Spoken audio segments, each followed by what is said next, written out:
So yan pala guys, ayun yung aking bisikleta. So yan, mountain bike siya guys. Yan. Yan. So simple lang, walang tatak yung frame, yun yung pinakatatak.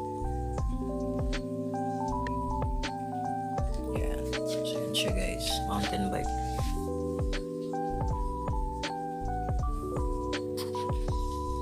Bottom bracket, square tapered na yan guys eh. Papakita ko sa inyo sa kabila.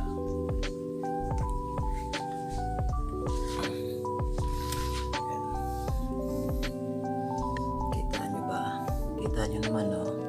Square tapered pa yan guys, so hindi pa siya hollow tech.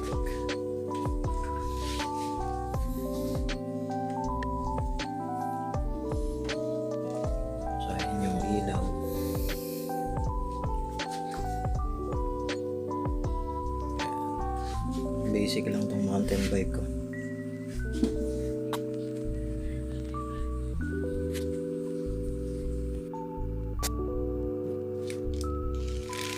So yan guys, ito ngayon guys, mag-unbox tayo ng bottom bracket tools na binili ko sa Shopee. So kahapon lang dumating to guys. So yan, galing sa Shopee yung address ko. So yan, i-unbox lang natin to guys. Pakita ko lang sa inyo, ang presyo nito is 193 pesos. So yan, unbox muna natin. Pakita ko lang, mabilis lang tong video.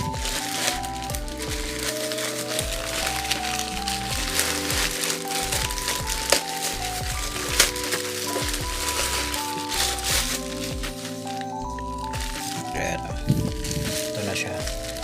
Maganda yung pagkakarapit, maganda yung packaging, maganda yung pagkakabalot. So, okay yung shop na yan.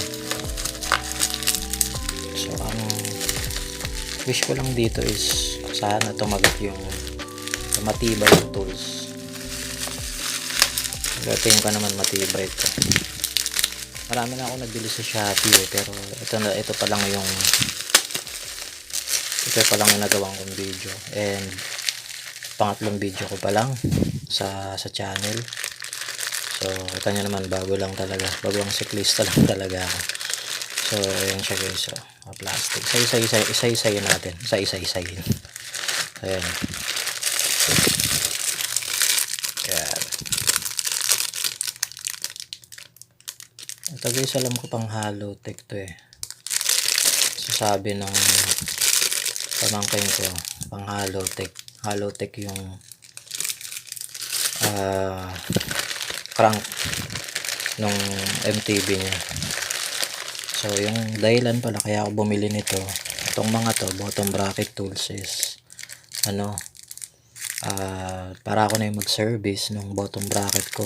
So tingin ko mahirap, pero panoorin ko na lang dun sa video. Siguro tamang paggamit lang talaga ng tools, hindi yun mahirap. So kasi ako na mag-service sa susunod, kasi medyo mahal sa mga bike shop eh. So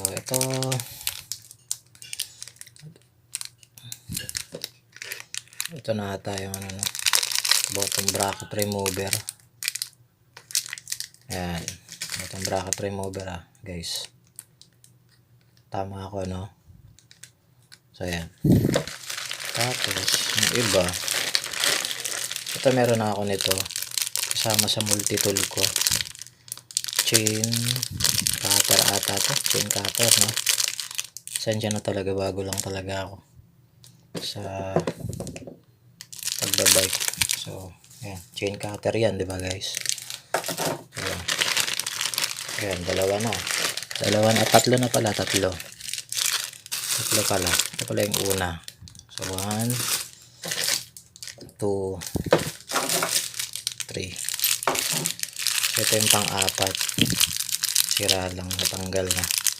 So ito na ata yung crank remover. So actually may isa pa akong kulang, yung pinakayabe para dito, para mapihit yung sa bottom bracket. So konti na lang. Yan, mababaklas ko na yung bottom bracket ko na magsiservice. So yun yung dahilan kaya ako bumibili ng mga tools, para ako na yung mag-service no bike. So yan, crank remover. So papanoorin ko na lang sa YouTube kung paano gamitin tong mga to. So yun lang guys. Sana nag-enjoy kayo dito sa pag-unbox natin ng mga tools, bottom bracket tools. Kung nagustuhan niyo yung video, like and subscribe na lang po. Gagawa pa ako ng maraming videos. So yan, papakita rin ako ng mga siguro city ride lang, ganun. Then yung kasama ko yung wife ko. So yun lang muna guys. So sana nagustuhan niyo yung video natin.